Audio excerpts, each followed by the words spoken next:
All right, good evening, ladies and gentlemen. Nice to see everybody. Thank you for tuning in on Zoom, on Facebook, and then those who will be watching it after during the recording. Tonight is our final class for the Exploring the Haggadah series, and we want to thank all those of you who joined us from the beginning or are catching up on them, or if this is the first class you're joining, God bless you and welcome to our classes. Obviously, with the very difficult situation that we can't learn all together in a public setting, however, we're using the technology to its greatest potential and sharing the Torah and the explanation of the preparations for the Haggadah all together. Tonight we have a couple sponsors, so please bear with me, and I'd like to take this opportunity to thank all of you who have been sponsoring the shiurim in order to allow us to get the content as clear as possible and out to as many people as possible. So really thank you to all of you who are one of or continuously sponsoring our Torah classes. I really appreciate it. Tonight's sponsors, in no specific order, we're starting with Mr. and Mrs. Gad and Sandra Bitan for the peace and health for their entire family, as well as in memory of Meir Rachamim ben Rivka. Next is we have Ron and Eileen Friedman. Just as a correction for last week, and as we know every name is important and got to get it right, last week we had the passing, they had a passing of a very close friend, Mrs. Beverly Glass, who was a loving mother of two beautiful girls. Their condolences go to Lori Helitzer and family, as well as Shari Wolf and family. Also, Ron and Eileen Friedman are dedicating tonight's class in memory of Lillian Diamant, who passed away yesterday in New York, who was, get ready, hope everyone's holding their chairs or your earphones, whatever it is you're holding on to. She was 107 years old at the ripe old age. Something you don't hear a lot about, and thank God she didn't pass away from the COVID-19 virus, and she rather passed away out of mere old age. So may her neshama have an aliyah, may her spirit, her soul be raised up closer and closer to God. She was the great aunt of Cindy Feller, which is Ron and Eileen's sister-in-law, and offering their condolences to the Feller family, the Roth family, the Diamant family, and the Pillman families. Longevity just of 107, it's not something which just happens all the time. At 107 years old, I guess longevity ran as well in her family. Her sister, Nani Pearl, lived till 102. So they're doing something, and they're doing something right. We'll speak about it in a moment. On an interesting note, she did pass away yesterday, being this week, the week of right before Passover. We learned in last week's class on the Zer Shimshon the power of Tehillim of Psalm 107, and how that is a special Tehillim which is dedicated towards the Passover holiday. I find it very interesting. Eileen brought it to my attention as well.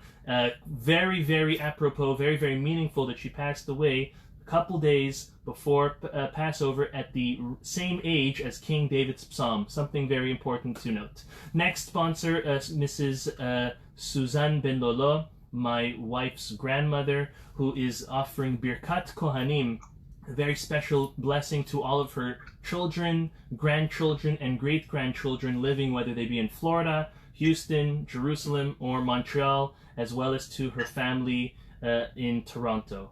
So may Hashem grant her a long life to be by the bar and bat mitzvahs and weddings of all her great-grandchildren. Amen.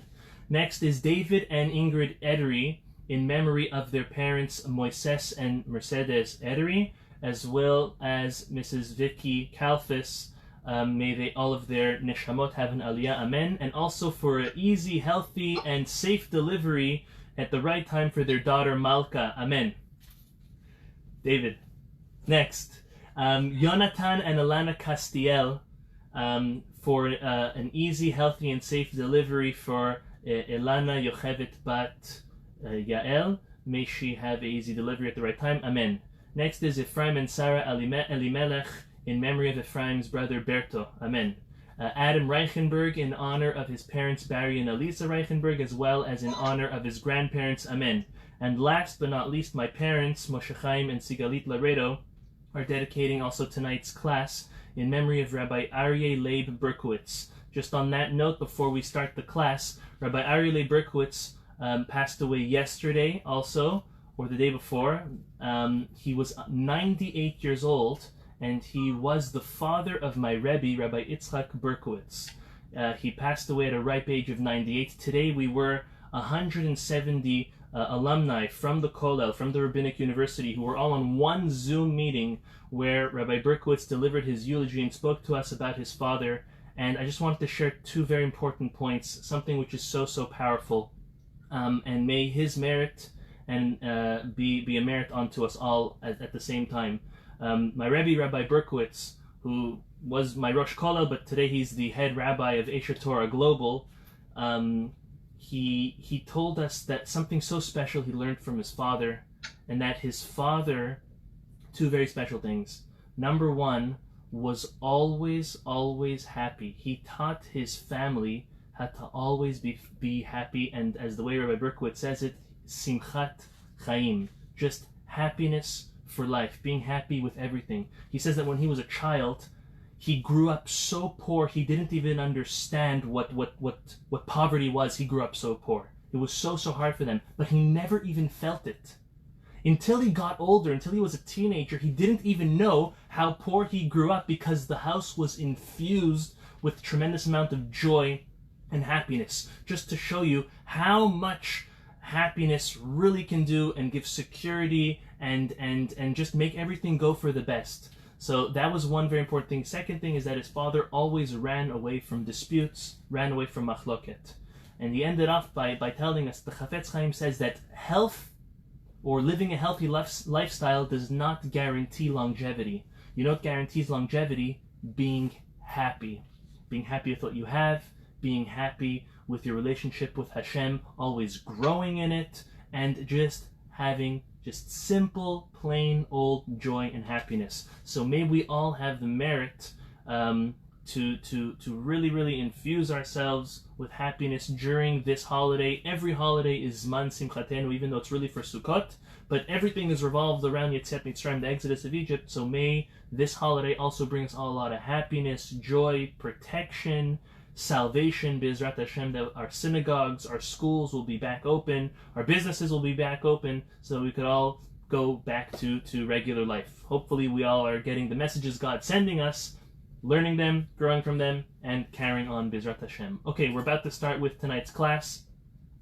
We are by the, let me just pull it up, we are by the 6th portion of the 15 that we have for the Haggadah. As we mentioned, there are 15 specific steps: Kadesh, Urchatz, Karpas, Yachatz, Magid. Those we did already. And now we're gonna go from 6 to 15 in under an hour. We're going to do the whole part. This way we're ready on time for the Chag. Now, let me just pull up. Okay. Rochza is when we wash our hands, and this washing of hands is different than the previous washing of hands in the fact that we're actually going to make a blessing. If you're following with a Haggadah, you will see that it's written in there. This time we're washing with a blessing. The reason why we're washing with a blessing is because we're actually going to eat bread. Well, not really bread, matzah, and matzah takes the place of bread on Pesach, and therefore we're going to wash our hands 1, 2, 3 on the right side, 1, 2, 3 on the left side. Lift our hands, proper to really rub them 3 times on each hand, lift our hands, make the blessing, and then dry our hands. That's the way we always do it. There is a custom, however, this is way more Sephardic, so those of you Sephardic people out there in the audience will have heard about this probably more, but there is a custom that one's wife is to wash her husband's hands on the Seder night. It's der cherut, it's a sign of freedom. So a bowl is brought with the smaller cup filled with water, and it's washed on each hand. So you stick out your hands, wash 3 times this side, 3 times that side, and then literally like full service. That's the part of the Haggadah that the men love and the women not so much. That's why I have everyone on mute, so we're not going to get any comments. But this is a long time standing minhag. If it's your tradition, keep it up. If not, no. I just want to mention one thing, and this is a perfect example of how traditions never override halacha. What do I mean by that? What I mean by is that there is a halacha that if a man's wife is a nida, she is ritually impure because of her menstrual cycle, she's not allowed to, obviously we know, have relations with her husband, touch her husband, or even pour water on her husband, i.e. washing his hands. So if a person's wife is not, after coming from the mikveh, before having her next cycle, she is not allowed to wash the hands of the husband, because that would be transgressing a halacha, a law, opposed to fulfilling a minhag, a tradition. So I wanted to just have that very clear. We did mention previously, this time it's rochza, last time it was urchatz. Urchatz is a command, because we normally don't wash our hands every time we dip, besides for when we use bread. This time it's rochza, it's not a command, it's just a statement, because people always wash their hands, netilat yadayim, before they eat bread. Moving on to the 7th step, and this is the motzi. We see that the 2 steps, motzi and matzah, are really broken up into 2 steps, because they each have their own blessing. Motzi is the regular bracha that we make of hamotzi, lechem, min, haaretz, as you will see. Why are we calling matzah lechem? Again, because the lechem oni, the poor man's bread, is the matzah. That's replacing our regular chametz bread that we eat all year long, and that's why it's called lechem. So we still make the bracha of hamotzi, lechem, min, haaretz. The way to do it is you hold all 3 matzot, or really it's 2.5. You have the full one, the half one, and the bottom one. And you have all 10 of your fingers on the matzah, according to the Zohar, to always have all 10 of your fingers on the bread or on the matzah, and we will make the bracha, Baruch atah Hashem, Elokeinu melech haolam, hamotzi lechem min haaretz. When you're making that bracha, you should have 4 things in mind. Number 1, the matzah you're going to eat now. Number 2, the matzah that you're going to eat for the sandwich, the korech, we're going to speak about. Number 3, any matzah that you're going to eat during the meal, with whatever else you're going to eat, like as you normally do with bread, if you have any more appetite. And number 4, also the afikoman, which is the last matzah that's eaten before the birkat hamazon that we will speak about. So that's what you should have in mind when making this bracha of hamotzi lechem min haaretz. Right after that, you're going to segue right away into the 8th step, which is the matzah step. You're going to put down the bottom matzah. So again, you have 1, half, and another one. That's 2.5. After the hamotzi blessing, you're going to not really drop it, you're going to put down the bottom matzah, and you're going to be holding now only the 1.5 matzah. At this point, you're going to make the second blessing of Asher kideshanu b'mitzotav v'tzivanu al achilat matzah. We're blessing God that He sanctified us with His mitzvot, with His commandments, and that we are fulfilling right now the mitzvah of eating matzah on Passover, which we know is a Torah obligation for the first night of Passover in the diaspora, both nights, the first and the second night of Passover. So what we are doing is we are making a blessing specific to that. This is not just ordinary bread. This is the bread of our Exodus. It's the matzah, which we spoke about, all the importance of why we eat matzah. We'll speak a little bit more about that. Okay, at this point, you now have made 2 blessings, and all that's left in your hand is the full matzah and the half matzah. Again, just to reiterate, most of the blessings, if not all the blessings, should be made by the leader of the Seder, and he is having in mind everyone else at the Seder.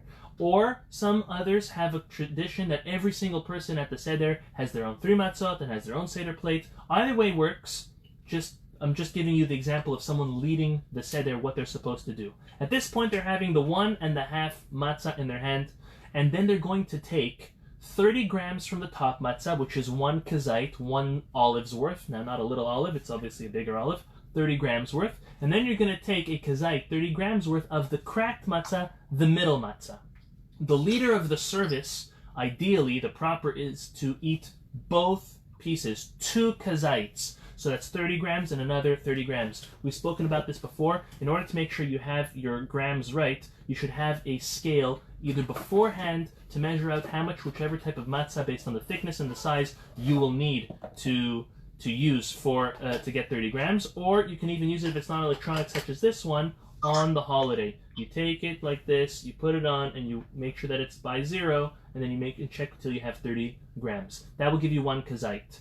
So again, the leader of the Seder should eat 2 kazites. Everyone else eats only 30 grams. Now, how's everyone going to get a kazait, 30 grams from one big matzah? Obviously, you don't have that. So what's done is a little piece from the top is given to everybody, and then the rest of the matzah that's around the table can be added to that matzah to give 30 grams to everybody. Make sure to eat the matzah reclining to the left. If the matzah was eaten not to the left, men need to re-eat it, and women do not need to re-eat it. We said women, Sephardic women do lean, but don't need to redo it if they didn't lean, and Ashkenaz women do not lean for any of the drinking of the cups or any of the eating of the matzah. Prior to eating, and I saw this beautifully, very, very interesting interpretation from Rabbi Chaim Palachi, a Turkish rabbi from Izmir. We've spoken about him in our introduction. He gives a reason. He first of all says that, like everyone says, you're supposed to take the matzah and dip it 3 times in salt, just like we do with bread. And this is besides, he writes, besides for the regular reasons of the reason why we dip the bread in salt is, as the Midrash tells us, because what we're doing is we're turning this table that we're eating at, and we're turning it into an altar. We're turning it into a mizbeach. And the mizbeach, the altar, protected the Jewish people. So to this table, and the mitzvot, the great deeds that we do at this table, also protect us from anything evil. Besides, also, the salt also serves as a protection if, God forbid, there's no Torah or no mitzvah being spoken about at the table. The salt just being there also serves as a protection against the Satan, the evil demons and all of those spooky, negative inclination. However, listen to Rab Chaim Palachi's novelty. He says that it is actually a tikkun. A person is actually fixing 3 different elements of creation through dipping the matzah in the salt. The first is the concept of domem. Domem is an inanimate object, such as a rock. He says salt is that inanimate object. That what are you doing? You're taking matzah, which is a tzomech. It's coming from a growing species, obviously not something that's alive as a human being, but still something that grows. And then a person which is considered a chai medaber, a living person who's able to speak, is taking a tzomeach, the matzah, and dipping it in the salt, which is a domem, an inanimate object. One more thing he says, based on the idea of salt, is he says salt at the table also reminds us to take care of the needy, which is especially important when it comes to Passover. As we said, the display of true freedom is inviting others to join along with our Seder. The Talmud, and really learned out from the Zohar says that a person who salts his food, and I'll explain what that means, is guaranteed that his food will not spoil. Meaning, a person who takes from their food and they disperse it to the needy are sure that their food, that their own livelihood, will not spoil. So especially in this very, very hard time, in this pandemic, when a lot of business is having a very, very hard time, it's still not a time to forget those who are needy and to support those who need the support, and to make sure that everyone has matzah and everyone has wine and everyone has their needs taken care of, because that is a way to guarantee that our own livelihood is taken care of for the good and for our families. After we dip in the salt, we lean to the left, we eat the matzah. When we eat the matzah, we are not supposed to speak. That would constitute as an interruption. We're not supposed to dip the matzah into anything. Obviously, that makes it a lot easier, but that's not the way to do it. You're not supposed to drink anything while you're eating that kezait matzah, that 30 grams. Everyone's thinking like, yeah, 30 grams is nothing else. 30 grams is something. Your throat gets a little dry, and you start chewing, you maybe get a little headache. 30 grams is not a little piece. 30 grams is still 30 grams of matzah. So make sure you get yourself mentally prepared. It should also be ideally eaten within 4 minutes, the 30 grams, or 7 minutes if it's too much time. If it takes longer than 4 minutes. If you're eating 2 kazites, if you're the leader of the seder, then obviously you have double that time. You have anywhere between 8 minutes to 14 minutes to finish that matzah. Moving on to the 9th step in the Haggadah, and this is maror, bitter herbs. There's different traditions to what bitter herbs can be used as. The Ashkenaz tradition is normally to use horseradish, not my personal favorite. Others amongst Ashkenazim and even Sfaradim use endives.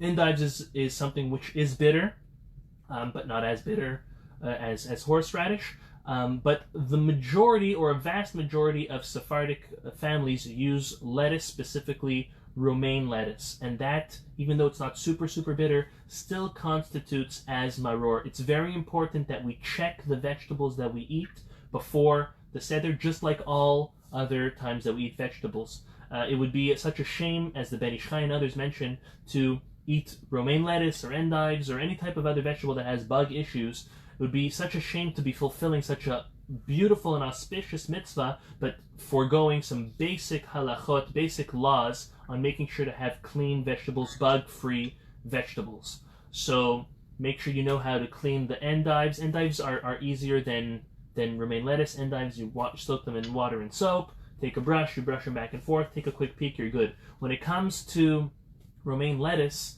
unless you're buying pre-checked, which I don't know how easy that is to find nowadays, but if it is pre-checked, you're good. If it's not pre-checked, it's got to be soaked with water.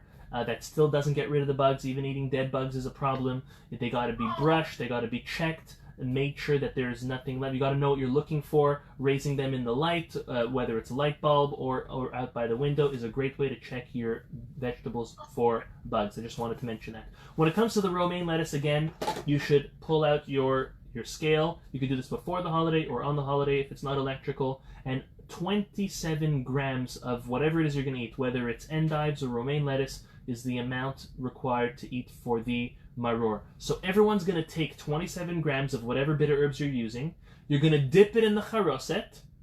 If the charoset is so ideally it should be a dip, but if your charoset is the way my grandmothers make it, the way my wife makes it, my mother-in-law, that nice, juicy, pasty thing. So, yeah, you can dip in it, but you're not going to get that much. You can also, after dipping, add maybe a little more with a spoon to get a good oomph. Now, I'm not saying that you're supposed to really enjoy the charoset, although we do enjoy it. You can enjoy plenty more of it later on during the meal.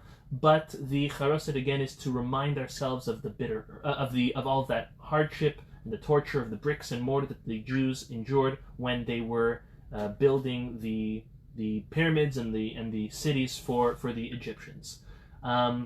Then the blessing for the maror is made, and again, it's Asher Kiddushanu Yustabetzivanu al Achilat Maror. We're blessing God, thanking Him for giving us the mitzvot, and specifically this mitzvah of eating the bitter herb. We do not eat this reclining. If you did eat it reclining, you don't need to redo it. There are some Ashkenazic customs that do eat it reclining.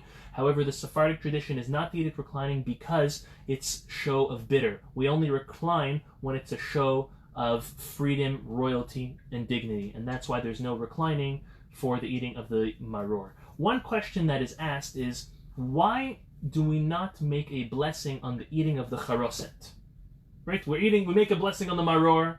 We're making a blessing on the matzah. We mentioned, and we would be making a special blessing on the paschal sacrifice, but there's no blessing on charoset. Why is that? So there's two different answers. The Kolbo says that since it is secondary, it's not the primary item for the maror, it's actually secondary to the maror, to the bitter herbs. Therefore, there's no specific mitzvah even to eat the charoset. If for whatever reason a person did not have charoset, and they ate the bitter herbs, they would still be fulfilling the mitzvah 100%. The Ya'abatz, Rabbi Yaakov Emdim, he gives a different answer. He says, since there's no minimum requirement of how much charoset a person actually needs to consume, therefore, there is no bracha made on the charoset. Again, unlike the matzah, which there is a minimum amount, and by the maror, where there is a minimum amount, that's why we don't make a blessing there. Moving on to the 10th step, which is called korech. Korech means to envelope, to wrap up something. We like to loosely translate it as the sandwich. The sandwich is, we're going to speak a little bit extensively about it. It's a fascinating part of the seder. Again, this is the 10th step, korech, the sandwich. So what we do is we take a kezait, 30 grams of matzah. Again, you can use your scale to make sure you're eating the right amount. The leader of the seder takes his 30 grams from the bottom matzah. Because, right, you had the top 1.5 that you had a kezait from each one, and now you have that whole bottom matzah which is still full. So of that, the leader of the seder should use 30 grams of that.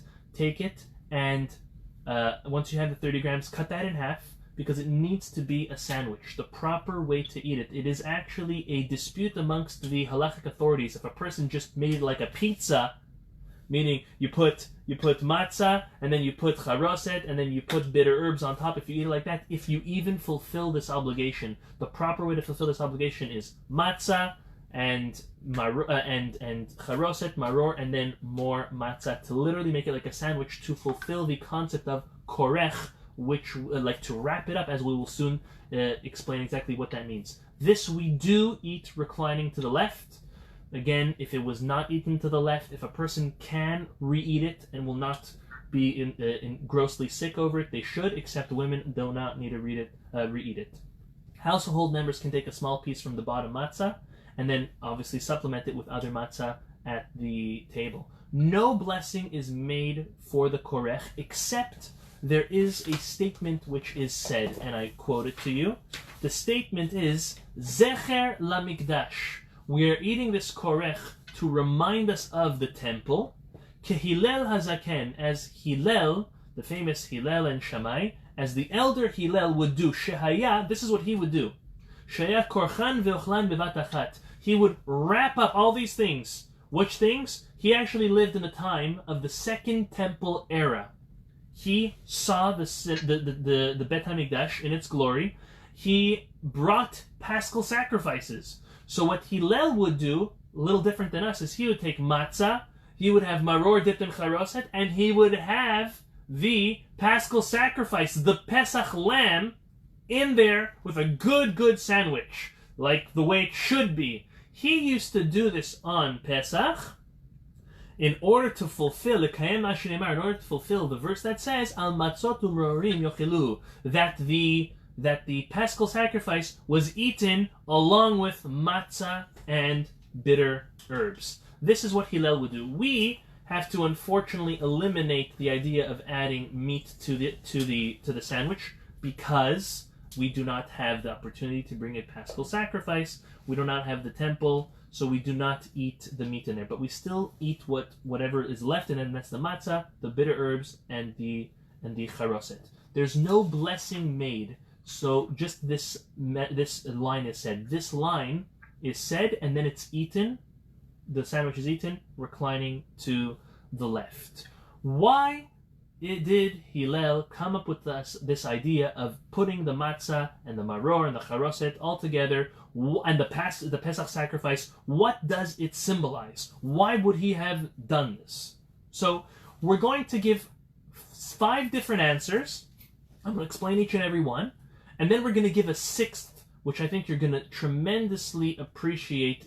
It comes along with a parable of the Magid Miduvna, which I'm sure you're going to enjoy very much. Something that you can even share. It's that worthy. Okay, the first reason of why Hillel would put all this together in one wrap, one sandwich, what it symbolized. According to the Ktav Sofer, he says as follows. He says that the Korban Pesach, the Pesach sacrifice, but unfortunately we can't fill it, but was a mitzvat aseh. It was a Torah obligation to do.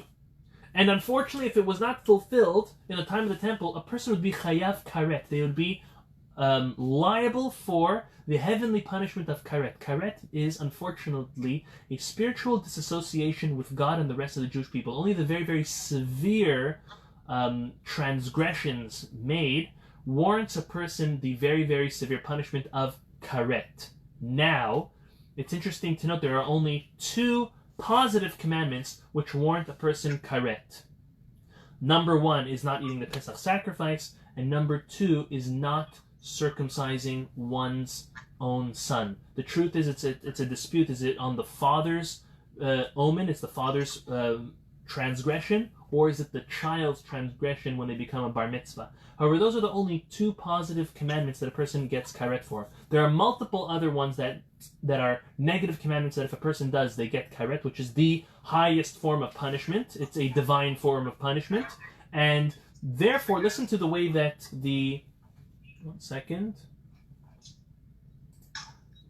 Therefore, listen to the way the Ktav Sofer says. He says that the mitzvah, the Korban Pesach, is a Torah obligation. Matzah and maror are different. Matzah is a Torah obligation, but you would never get karet, that very severe punishment. And maror in itself is just a rabbinic obligation. So therefore, the Hillel was coming and saying, I'm putting all these mitzvot together, teaching us that we need to be diligent in all mitzvot. Torah obligation, rabbinic obligation, obligation that has karet or doesn't have karet, seemingly to the effect of what it says in our Pirkei Avot and Ethics of Our Fathers. Listen to what it says over here. This is the beginning of the second chapter of Pirkei Avot. Rebbe says that a person is supposed to be careful with light commandments as well as grave ones. Because a person really doesn't know what reward they get for each and every commandment that they do. And for that reason, a person is supposed to take all the mitzvot. This is what the Ketav Sofer is saying that Hillel do. Hillel will take all the mitzvot, the ones who seem greater or the ones that seem less, and wrap them all together for his enthusiasm and his diligence in fulfilling mitzvot.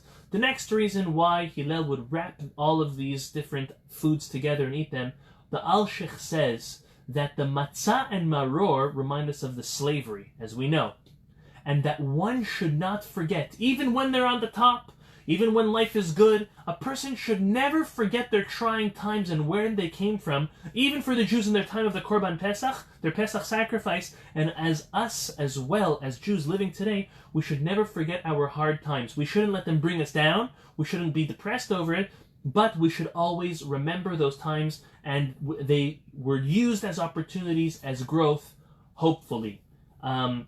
This is a very, very important concept of when it comes to remembering the Holocaust. You see, the Holocaust should be something that should never, ever be forgotten. Even when we instituted the State of Israel, and when we, as Jews, are flourishing all over the globe, we are never allowed to forget the horrible things that happened to our nation, such as the Inquisition, such as Egypt, such as all the suffering that the Jews had in Europe. All of these things are never allowed to be forgotten, and this is one reason why Hillel wrapped everything together, the good and as well as the bitter from the past. The Alshich gives another reason. He says that the matzah alludes to our yetzer hatov, our good inclination, because it's basically bread without the chametz, without the fermentation, without the laxity, without the procrastination.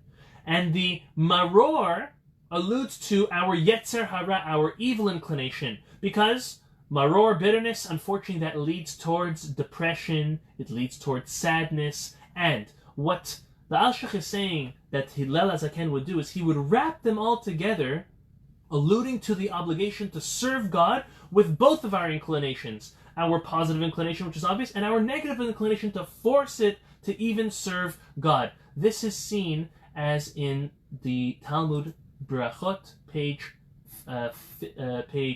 54. I'm sharing you the verse that we read on more than once a day. The very first verse in the Shema Yisrael, Ve'ahavta Tashem Elokecha, and you shall love the Lord your God, Bechol levavecha, with all your heart, Bechol nafshecha, with all your means, with all your soul, Uvchol meodecha, with all your means. The question the Talmud asks is, why doesn't it say Bechol libecha, with all of your heart? Why did it say levavecha with two bets? From here we learn, the Talmud says, that a person is obligated to serve God not only with their yetzer hatov, their good inclination, but also their evil inclination at the same time, should be forced to serve God.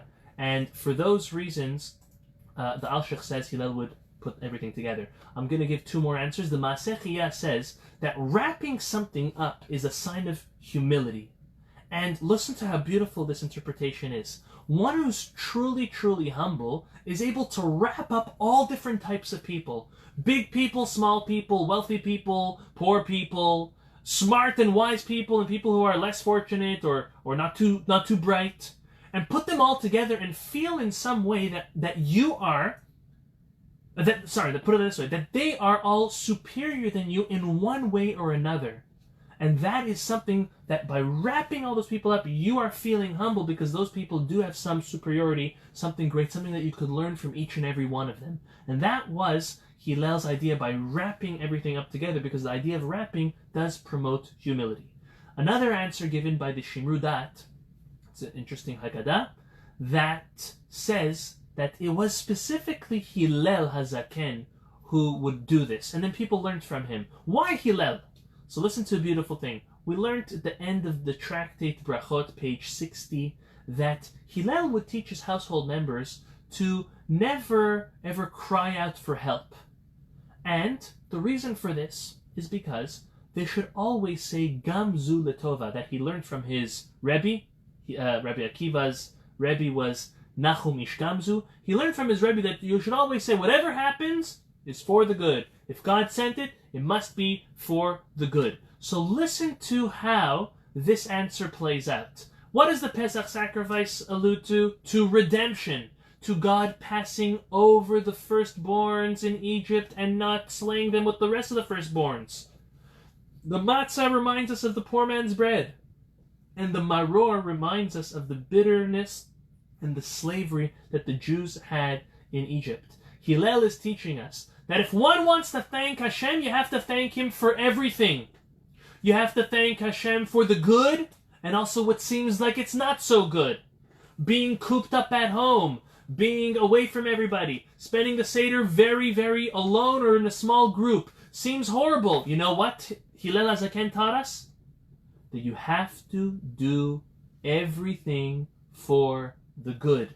Hillel HaZaken used to teach his family members, just like Rabbi Akiva, to always say, Gam zu letova, everything is for the good. We need to make the blessing of Baruch Hatov Emetiv, blessed is God who does good and is doing good right now, and also the blessing of Baruch Dayan HaEmet, blessed is God who is the ultimate and truthful judge, which is, by the way, what is said at a funeral when a person is unfortunately burying their loved one, which alludes to different circumstances that we are dedicating this class for.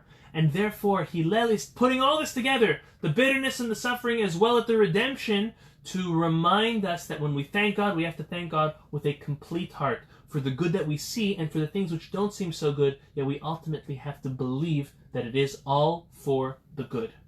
One more interpretation I want to give, and I think this one is the cherry on the top. This is from the Magid Miduvna. I want to show you the Magid Miduvna's Haggadah. He didn't write this Haggadah. This Haggadah was put together from different collectings of other works that the Magid Miduvna wrote. He was very, very, very known for teaching every lesson through a parable, through a story, through a parable, an anecdote, in a beautiful, beautiful way, and it's something which is enjoyable for all ages, literally young children to even people at an advanced age, because the lesson is pulled out so beautifully through the stories. So listen to why the Magid Duvna explains that Hillel HaZaken would put all of these different items together, the matzah, the maror, as well as the Pesach sacrifice. He says matzah, he asks it as a question, like each of them allude to or teach different things. What are you mixing them all up together? You just eat each one on their own anyways, so why do you eat them all together? He says as follows: the matzah refers to the Bnei Israel were hurried up to leave Egypt. They didn't have time for their bread to rise. The maror refers to the bitterness and the suffering that the Jewish people had. The Pesach, listen to what he says about the Pesach sacrifice. The Pesach sacrifice was a special sign of freedom. And there are 3 specific laws which apply to the Pesach sacrifice that we hopefully very soon will be able to bring and administer in the Bet HaMikdash in the temple. But listen to 3 specific laws that took place for the Pesach sacrifice. Number 1, it cannot be eaten raw, and it cannot be eaten cooked. So what option do you have? It has to be roasted.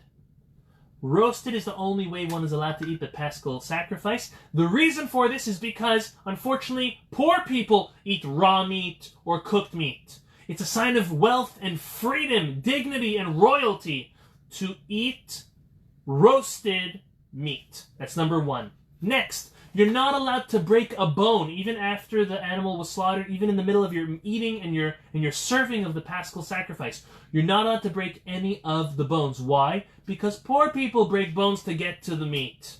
Wealthy, free people do not break bones while they eat their meat. The third is you have to eat this Pesach sacrifice once you're already full at the end of the meal. Right? That's a very great sign of freedom and wealth and royalty and dignity. These are all signs of freedom. These are all great signs. The Magid Miduvna says, with all of these signs of freedom and royalty, maybe someone is going to get to the point of feeling somewhat arrogant. And one way or another, look at all these laws. We're reclining, we're eating. Look at all these laws with the matzah, with the Pesach sacrifice. In order that a person will not allow their arrogance to inflate, Hillel says, you know what, let's put them all together. The matzah, the maror, along with the Pesach sacrifice. He gives a beautiful anecdote. Listen to the following. Share this with your children. Share this with your grandchildren. It is very, very meaningful anecdote. There was once a very wealthy man who was looking to get his daughter married. And he was looking in town. He couldn't find a suitable groom. And he heard that in another town there was a suitable groom who had all the good character traits. He was a nice man, a tall man, a good-looking man, a very smart man. Everything good. He didn't have a livelihood, but that didn't faze him at all because he would just support him in whatever he wanted to, hired him, let him keep on learning, does whatever it is, no problem. So the father, along with his daughter, along with his wife, all go to the nearby city. They are looking for the gentleman, the young boy. They find the young boy. This wealthy man speaks to the father of the boy and says, we would like to take your son as my son-in-law.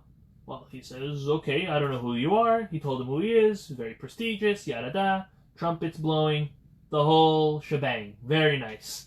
Then, the father of the bride says, okay, I don't need any formality. Let's get them married right away.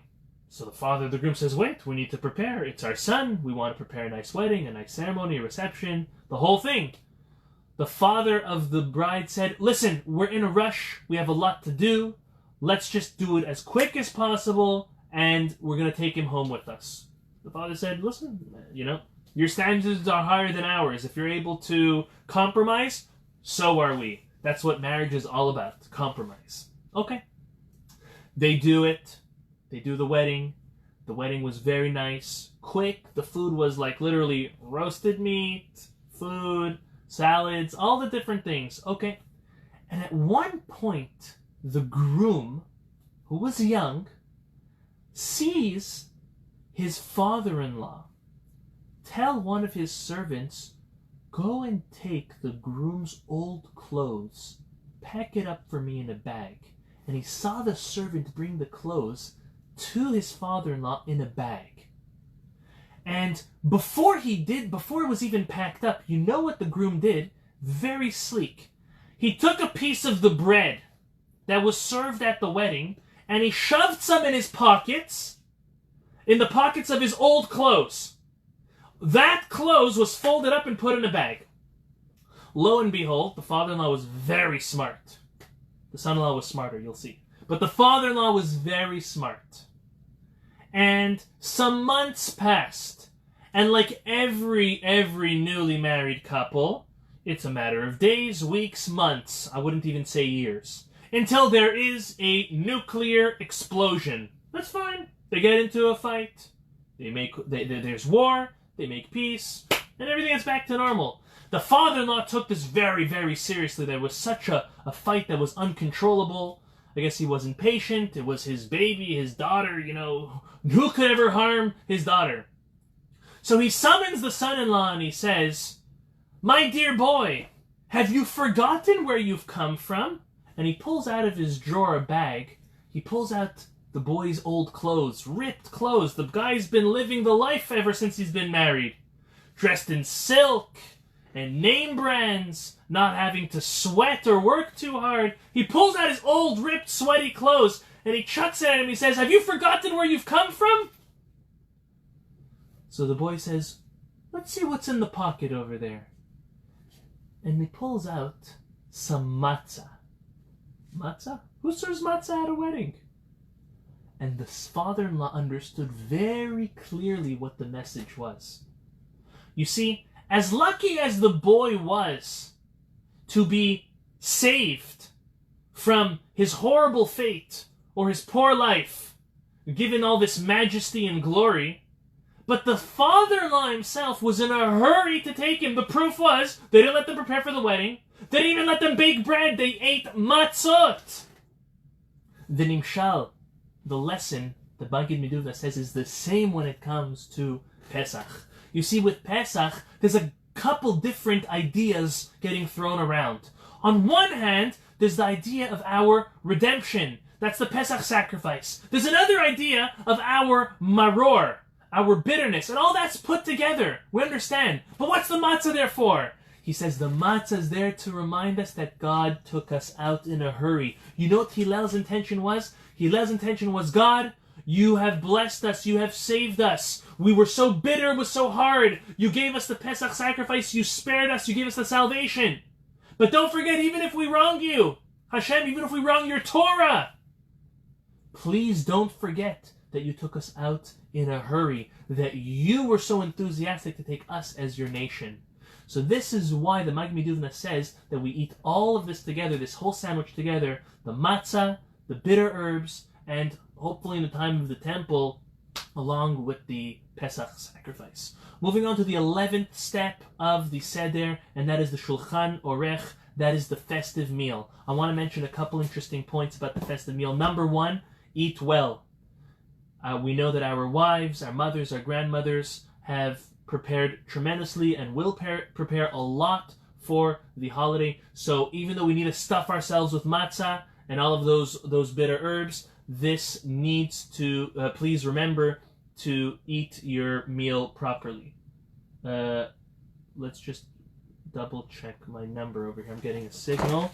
Yeah, I think Shulchan Orech is, we have Motzi is 7, Matzah is 8, Maror is 9, Korech is 10, Shulchan Orech is 11. Okay, now, Shulchan Orech, the festive meal, make sure you have fish, just like any festive meal. You should also have meat, obviously separate. You're not allowed to eat fish and meat together, neither on the same plate or same utensils. A person should, ideally, it is a tradition to open the meal with a hard-boiled egg, which is an allusion to the Korban Chagiga, the festival offering, which was eaten. Obviously, an egg wasn't eaten, but since an egg is round, and that reminds us of the circle of the calendar, that is what's alluded to by a hard-boiled egg. It's nice to, you don't have to. You don't need to recline all meal long, but if you'd like to and it's comfortable for you, it is a beautiful thing to do as well. We're supposed to eat with joy. We're supposed to share more about the stories of the Exodus. It's a good time now to say your long Dvar Torahs, your long Torah novelties, because there's a lot to do in the middle of the Haggadah that we don't need to add even more. So you can give little tidbits here and there, ask questions that involve the kids, but now is your time while everyone is eating and their mouths are full. Now's the time that you can share other Dvar Torahs, other Torah novelties that you've heard, any of the stories we've spoken about, the parables. Now would be the best time to add them in. A person should not overeat because you need to save room for the afikoman. Before you eat the afikoman, very important, dessert is eaten. You eat dessert, whatever it is, you eat it before the afikoman. So you eat the whole meal, then you eat dessert, and then you have room for some more matzah. You thought you were done with the matzah? No. There's more matzah. And there's different opinions if you should only eat 1 kazait of matzah, 30 grams of matzah, or 60 grams of matzah, 2 kazaites. Why? Because the real afikoman was eaten 1 kazait of matzah and 1 kazait of the paschal sacrifice. Nowadays, we don't have the paschal sacrifice, so if a person is not sick or old and is able, they should eat 2 kazaites, 2 times 30 grams of matzah, leaning to the left. Reclining, leaning to the left. You forgot to eat it to the left. Men redo, women don't redo. There's no eating after the afikoman. I don't think anyone else is hungry then. But that means no snacking on candies, nuts. The afikoman is the last thing that we eat. The only exceptions is water. It's going to be the 2 cups of wine. And if a person is planning on staying up even longer, I don't know how they possibly have more energy in them, but if they are staying up longer, then you would be allowed to have a coffee. No milk, obviously, because you're meat. Okay. What does the afikoman mean? So there's no blessing made on the afikoman. All that is said for the afikoman is Zecher lekorban Pesach. We're doing this in memory and commemoration of the paschal sacrifice, Hanechal al Asava, which is eaten at the end of the meal once we're already full. Again, a display of freedom. So there's no special blessing made. But what does afikoman mean? Afikoman, just so we know, is an Aramaic word. Again, that's no shocker. The the Haggadah was put together by our Babylonian sages, which they spoke Aramaic. So what does afikoman mean? There's two interpretations to what afikoman means. A little bit similar, but the word afik or afiku means to remove or to bring out, to take out. So the first interpretation by the Ravan is afikoman means afiku mani, meaning remove the dishes from the table, the meal is done. And we eat our last matzah and we do Birkat HaMazon. Another interpretation of what afikoman means, this is in the name of Rashi and the Rashbam, afiku mini, meaning bring out the dessert. Bring out the dessert so this way we can have our matzah right afterwards and finish the meal. That's all it means. Nothing more than that. It's just a simple term that was used in Aramaic. So we know. Moving on to the 13th step of our Haggadah, and that is Barech, which is the blessing after the meal, Birkat HaMazon. Important, like any meal, at the end of the meal, we do Mayim Achronim. It's a little bit of afterwaters on our fingertips. It's a custom that is an obligation to almost all. There are some Yekis, some German Jews that do not do it, but most Jews do Mayim Achronim. It's an obligation equally for women as well.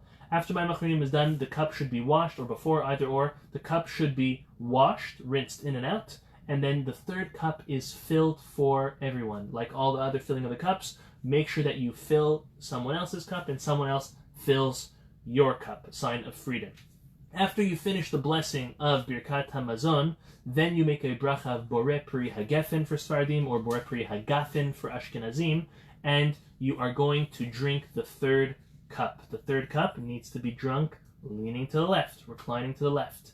For the Sfaradim that are only going to make this blessing and not another blessing of Borei Pri Hagefen for the fourth cup, when you make this blessing of Borei Pri Hagefen, have in mind also for the fourth cup. Ashkenazim that are going to make another blessing for the fourth cup, you just have in mind this cup. Moving on, the 14th step of the Haggadah is Hallel, and that is when we sing praise to God for all of the great miracles and deeds that He did for us.